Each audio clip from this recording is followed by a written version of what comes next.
Olá, pessoal, sejam muito bem-vindos. Sequência, a leitura do livro Os Sete Hábitos das Pessoas Altamente Eficazes e são lições poderosas para a transformação pessoal. O autor é o Stephen Covey. Nós paramos no nosso último café literário na página 34 e o tema que nós discutimos foi sobre a importância primária e secundária. Dando sequência, hoje nós vamos falar sobre o poder de um paradigma e a Patrícia vai dar sequência. Olá, seja muito bem-vindo, muito bem-vinda. Então, vamos lá na página 35, fazendo a leitura e trazendo também o ponto de vista da Iluminari, né, sobre esse conteúdo tão rico. Então, vamos lá. O poder de um paradigma. Os sete hábitos das pessoas altamente eficazes abrangem a maioria dos princípios fundamentais da eficácia humana. Esses hábitos são básicos, primários. Eles representam a interiorização dos princípios corretos nos quais estão baseados o sucesso e a felicidade duradoura, que todo mundo quer, né? Mas antes que possamos compreender realmente esses sete hábitos, precisamos entender nossos próprios paradigmas e aprender a fazer uma mudança de paradigma. Tanto a ética da personalidade quanto a do caráter são exemplos de paradigmas sociais. A palavra paradigma vem do grego. Na origem, era um termo científico, mas hoje é usado comumente para definir modelo, teoria, percepção, pressuposto ou padrão de referência. Em um sentido mais geral, é a maneira como vemos o mundo, não no sentido visual, mas sim em termos de percepção, compreensão e interpretação. Então, a gente ainda nem chegou realmente nos sete hábitos, né? A gente está aqui ainda na primeira parte, onde ele cria uma base para que a gente desenvolva, quando a gente chegar nesse conteúdo, a gente consiga compreender. Então, o paradigma, a compreensão do que é um paradigma é essencial para que a gente depois compreenda os hábitos que a gente precisa ter para alcançar o sucesso. Porque o paradigma vai mudar toda a maneira como nós vemos o mundo. Então, né, já deu para entender o peso da gente entender sobre paradigma. Dentro de nossos objetivos, um modo simples de entender os paradigmas é vê-los como mapas. Todos nós sabemos que um mapa não é um território. Um mapa é simplesmente a explicação de certos aspectos do território. É exatamente o que um paradigma é: uma teoria, uma explicação e um modelo. Suponha que você queira ir até um local específico, no centro de Chicago. Uma planta com as ruas da cidade seria de grande ajuda para se chegar ao destino. Mas suponha que você tem um mapa errado, pois, em função de um erro de impressão, o mapa onde está escrito Chicago é, na verdade, o mapa de Detroit. Você pode imaginar a frustração e a ineficácia na tentativa de atingir o objetivo desejado? Você pode modificar seu comportamento, tentar com mais empenho, ser mais diligente, aumentar a velocidade. Tais esforços, entretanto, só serviriam para levá-lo mais depressa ao lugar errado. Você pode modificar sua atitude, pensando mais positivamente.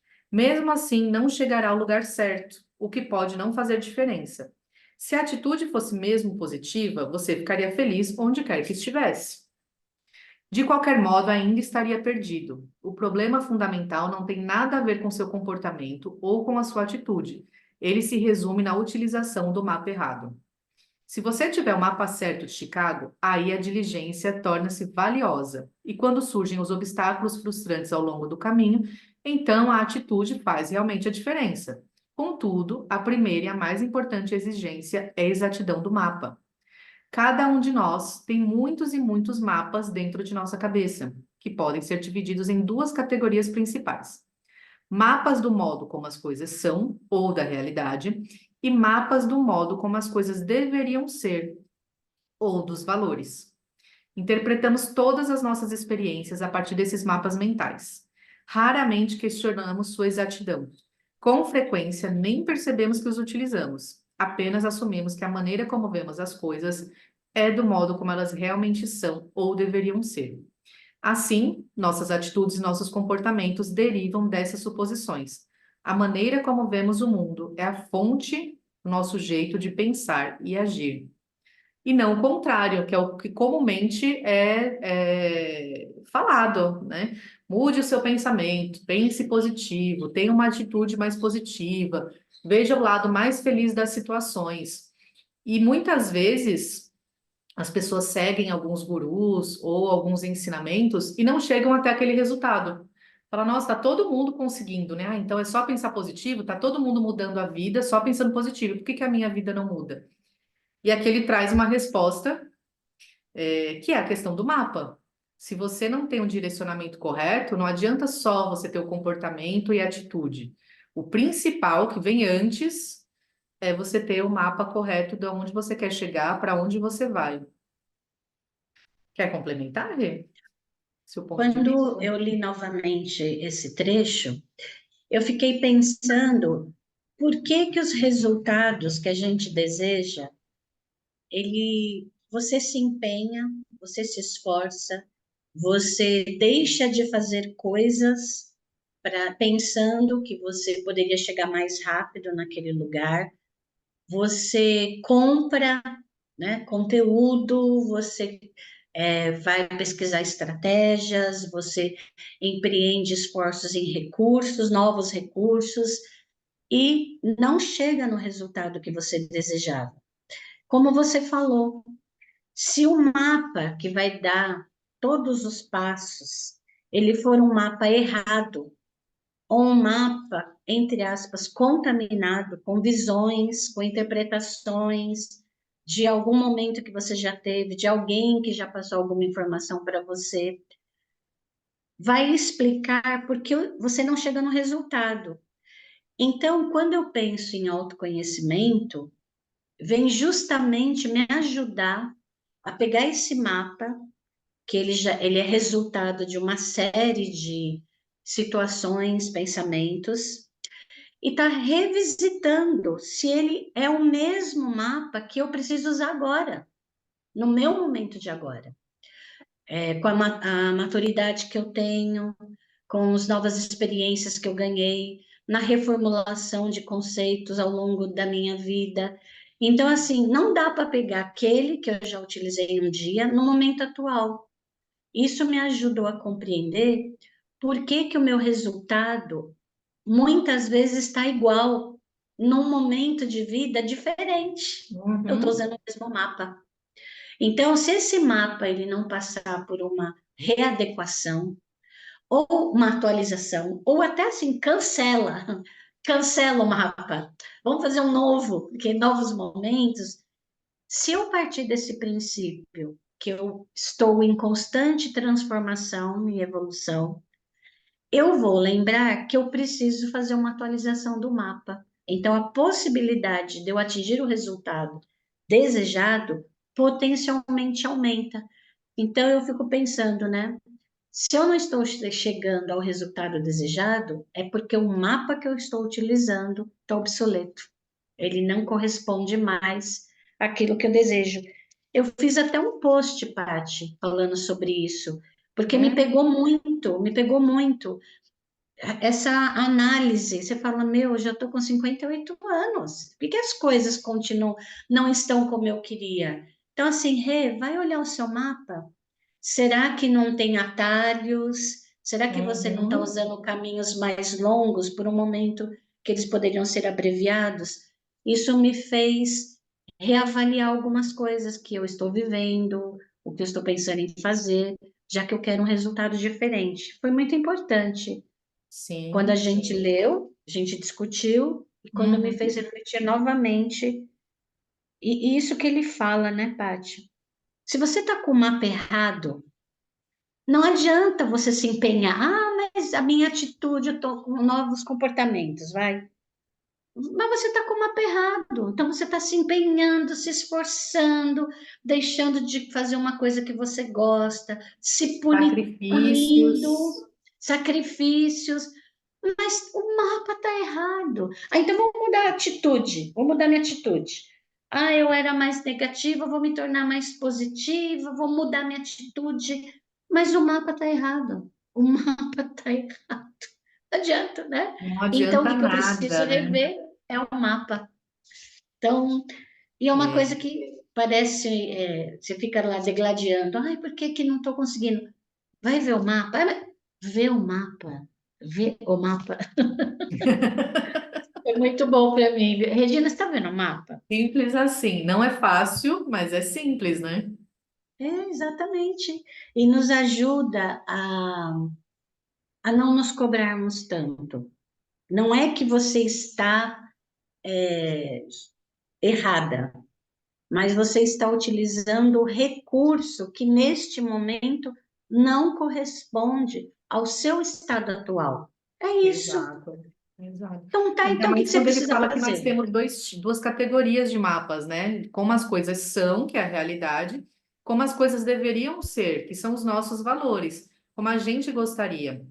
Acredito que muitas vezes a gente se pega preso nisso, de como a gente gostaria que fosse, e fica brigando com aquela situação, onde, claro, que a gente vai perder, porque a gente não vai mudar a vida, né? A forma como o mundo funciona, o universo funciona. Então a gente fica ali batendo cabeça ou tentando, né, se guiar ali no mapa errado. Não, vou virar aqui, vou entrar ali, vou fazer tal coisa e não adianta. A cidade Não, não vai mudar, né, o território não vai mudar por causa da sua vontade. eu fiquei pensando quando a gente dava aula juntas e a gente falava sobre família. Uhum. E a gente apresentava um vídeo da família Doriana. Aquela família perfeita, aquela mesa farta, Farta, lembra?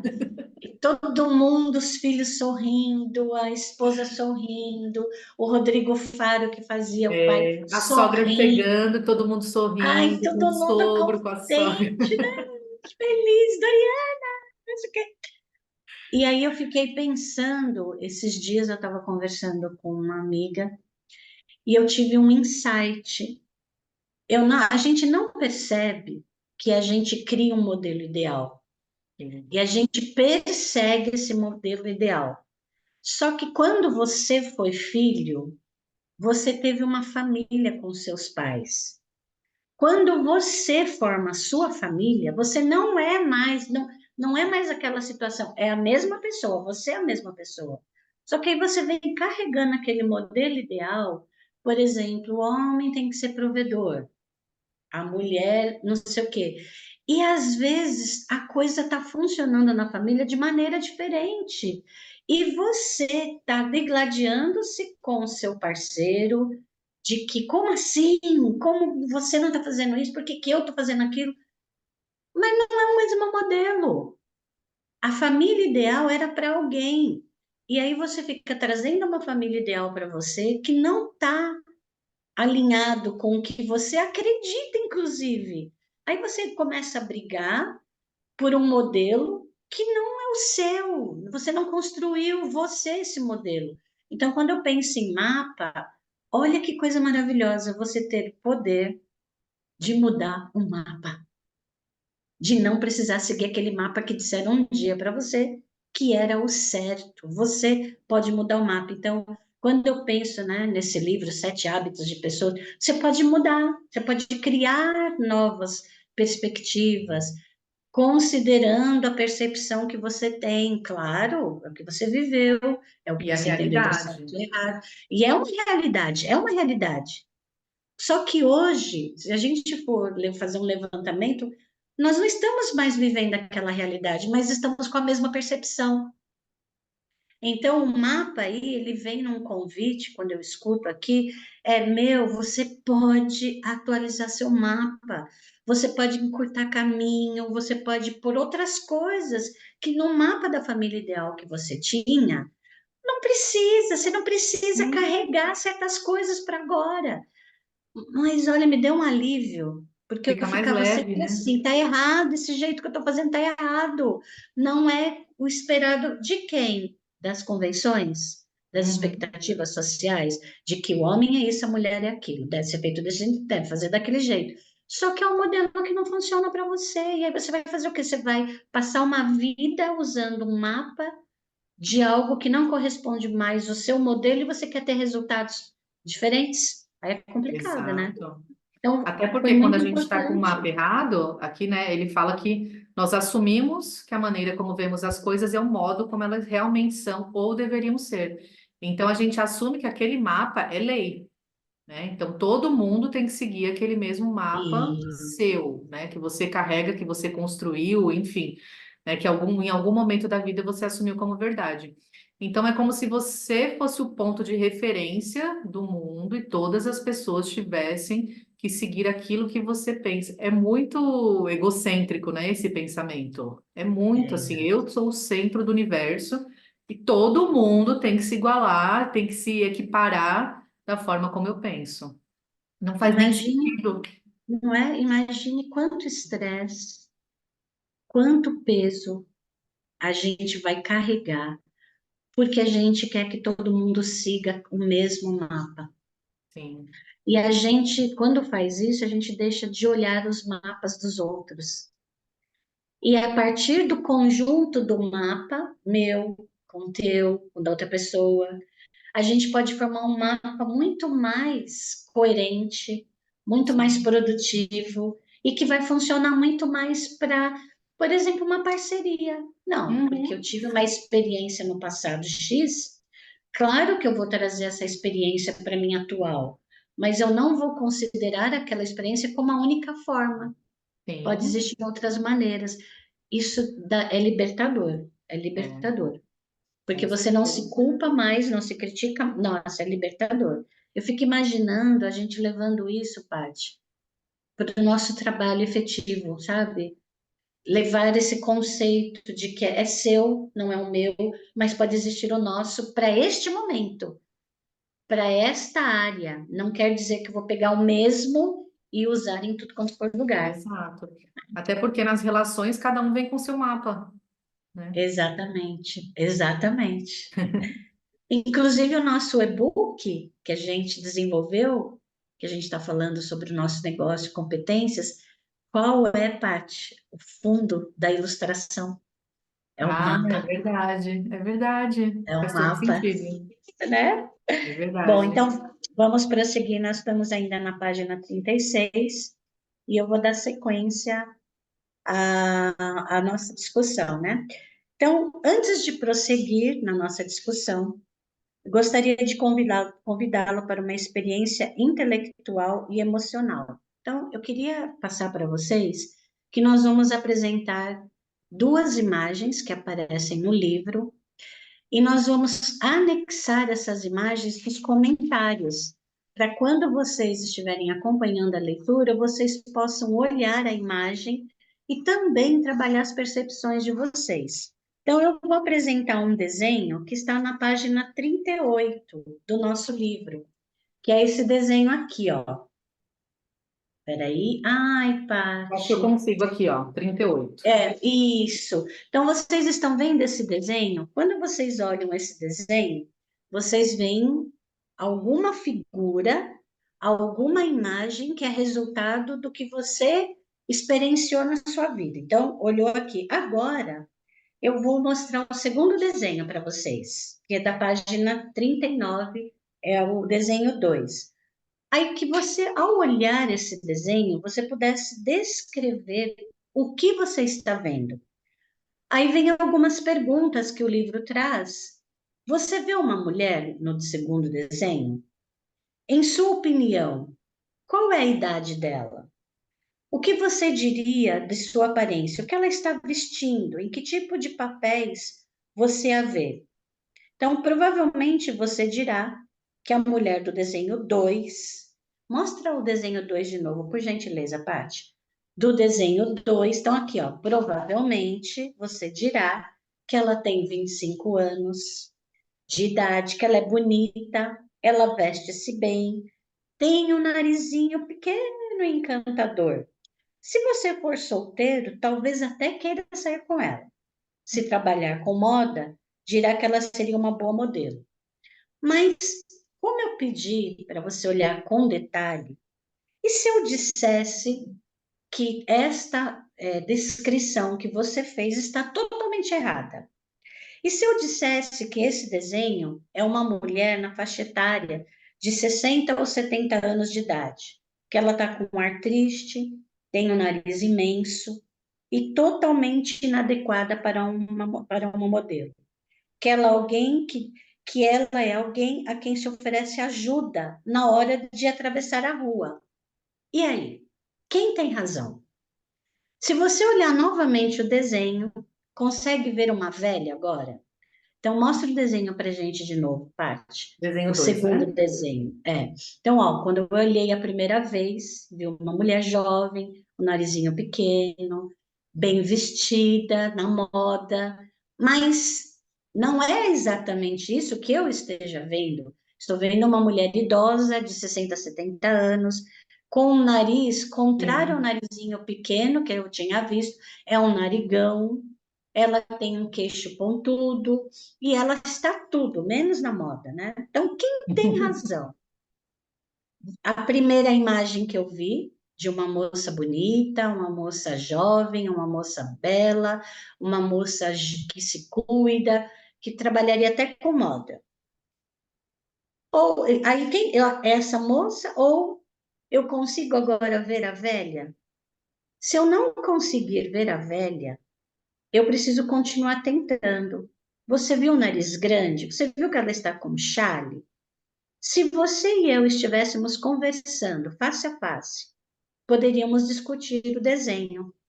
Você descreveria o que você vê para mim e eu poderia falar sobre o que eu estou vendo. Poderíamos continuar nos comunicando até que você me mostrasse claramente o que você está vendo no desenho. E se eu fizesse o mesmo?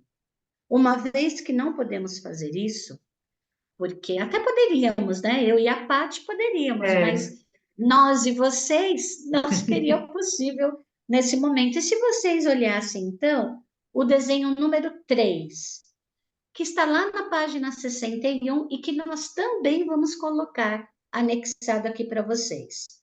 Olha essa página. Então, vocês estão vendo essa imagem que está aqui?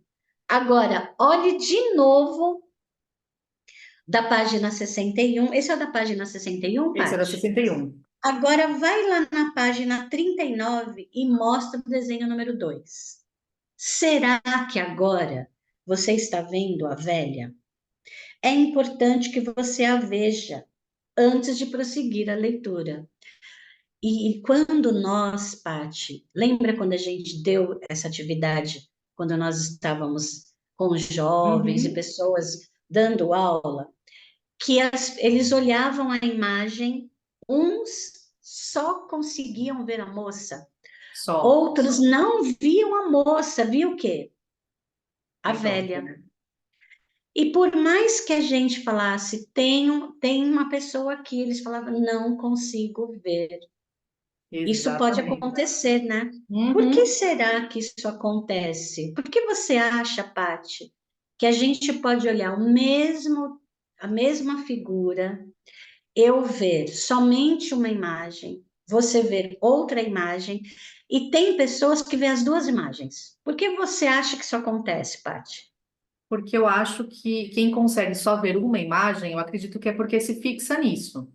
Então, eu vi a jovem, eu não quero perder isso aqui que eu já consegui ver, então eu não liberto a minha mente para ver alguma coisa diferente. Talvez seja o medo, de repente, né? E fixar numa ideia. É a jovem e acabou. Então eu nem dou espaço, nem dou abertura, ou de repente até, né? Ah, vou tentar, mas não tenta com tanto empenho, porque tem esse medo de perder aquilo que já sabe, aquilo que já conseguiu ver no primeiro momento. Então, e se eu tentar desfocar aqui, depois eu não conseguir nem ver mais a jovem? Assim como numa conversa. Quando as pessoas estão dialogando, geralmente elas não dialogam para crescer, para aprender novas ideias. Dialoga para. Nem é um diálogo, né? Mas conversa com alguém para convencer a outra pessoa da sua ideia. Então, eu tenho o meu ponto de vista, eu quero te convencer, não importa o que você diga. É para isso. Então, eu estou fixa aqui no meu ponto, é assim que eu vejo as coisas e tudo bem. E não importa o que você fala, se você enxerga a velha, eu enxergo a jovem, eu vou continuar com a jovem e pronto. Isso pode realmente acontecer. Como também eu não tenho referências Sim, anteriores de uma imagem que me traga uma jovem. Eu só tenho. Jovem, para mim, tem outros conceitos, outros componentes. Mas eu bato o olho e já vejo aquilo que é referência para mim do convívio. E eu consigo ver a velha perfeitamente. Então, veja, você viu e teve uma série de percepções, e você trouxe muito bem o que você interpreta do porquê que uma pessoa vê ou não.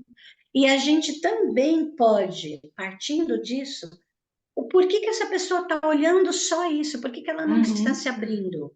Porque é a percepção que ela tem, de referências Sim. anteriores que ela tem.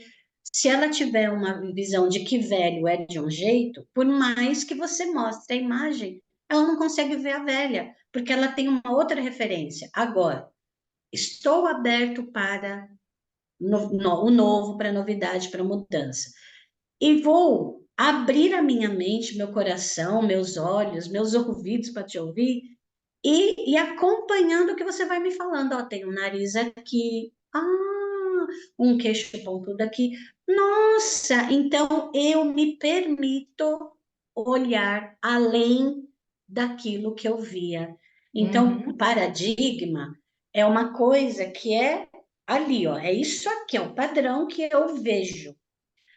Quando eu estou aberto, eu não estou vendo aquilo que você está me falando, mas eu estou aberta, eu me permito, porque tem isso também, né, Paty? Você pode estar aberta, mas você não se permite? Não, não, É, não, não. Enfim, se for exato. possível isso, né? Até Então, assim, porque agora se de quando eu. repente você mudar de ideia, você vai contra o que seus amigos pensam, o que a sua família pensa, o que as pessoas queridas por você pensam, e Exato. você não quer se distanciar daquilo. Exato. Ou vou dizer que o outro é que está certo. Ah, o outro que está certo. Realmente, a gente pode ver duas coisas ali, além da minha percepção. E mais uma vez eu falo como é libertador. Quando você consegue até se relacionar melhor com as pessoas, quando você percebe que a sua percepção é para você, para você. Não quer dizer que ela seja para o outro. E quando você se abre para ver além do que a imagem que você está vendo, para se aproximar ao que o outro vê, você abre espaço para o diálogo, Uhum. para o novo, Aí para tem uma conhecer troca. para além, para ouvir além do que você foi acostumado a ouvir. Você só ouviu sobre essas coisas. Por exemplo, família ideal. Família ideal é isso aqui. Mas eu olho para aquela imagem, penso na minha, não está batendo. Não, mas família ideal, isso aqui. Não, mas a gente não almoçava juntos, não dava tempo. Cada um tinha um horário. Sim. Não, mas família ideal. Aí você vai sacrificar sua família, porque, se você não come, toma café comigo, você, é porque vocês não amam a família. Mas não é Uhum. isso. Um chegou de madrugada da faculdade e foi dormir tarde e não consegue levantar de manhã. O outro estava em casa, ele consegue levantar cedo. Não tem nada a ver com não nos amarmos, não tomarmos aquela refeição junto. Mas a Exato. família ideal é assim. Então, abre um convite, né? Quando a gente fala Sim. de paradigmas, tá, ok, existe mesmo. A gente não pode desconsiderar que existe um padrão, algo estático. Existe, que foi alguma coisa que eu aprendi, mas é um convite para a gente olhar para fora da caixinha, né? Um Exato. olhar para fora da caixinha, que é essa atividade das imagens, que a gente convida vocês que estão aqui ouvindo a gente, primeiro, veja as imagens. Pegue material de anotação, escreva o que você viu na primeira. Não escute tudo que a gente está falando, mas faça parada mesmo, faça parada, realize o exercício, coloque suas percepções e depois você vai para a continuidade da nossa fala, porque vai dar mais certo. Eu estou aqui antenada com o nosso tempo. Temos aí um tempo ainda. Vamos juntos. Então, vamos lá. Eu vou continuar para a parte poder finalizando. Então, eu tive contato com este desenho pela primeira vez há muitos anos, na Faculdade de Administração de Harvard. O professor o utilizou para demonstrar de forma clara e eloquente que duas pessoas podem ver a mesma coisa, pode discordar e ter razão simultaneamente. Isso não é lógico, é psicológico. Ele entrou na sala de aula com uma pilha de cartões grandes. Metade deles continham a imagem de uma moça, da moça do desenho 1, e a outra metade, a senhora idosa do desenho 3. O professor distribuiu os cartões entre os alunos da classe.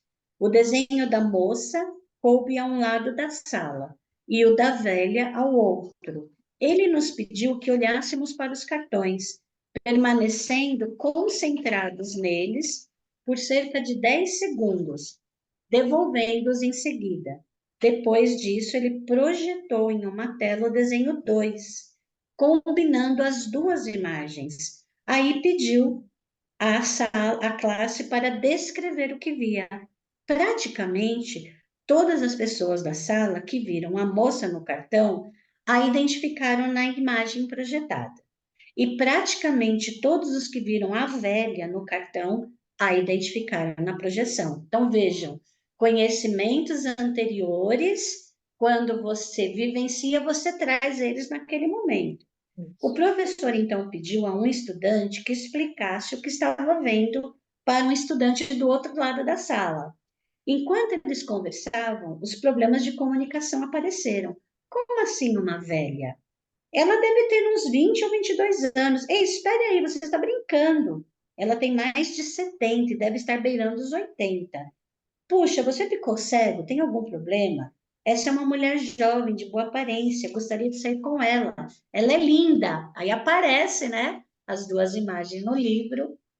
E aí vem, linda? Ela é uma bruxa velha. A discussão prosseguiu, cada um dos estudantes certo e seguro de sua posição. Tudo isso aconteceu apesar de haver uma vantagem muito importante para os estudantes. A maioria deles sabia previamente que existia realmente outro ponto de vista, algo que muitos de nós jamais admitiriam.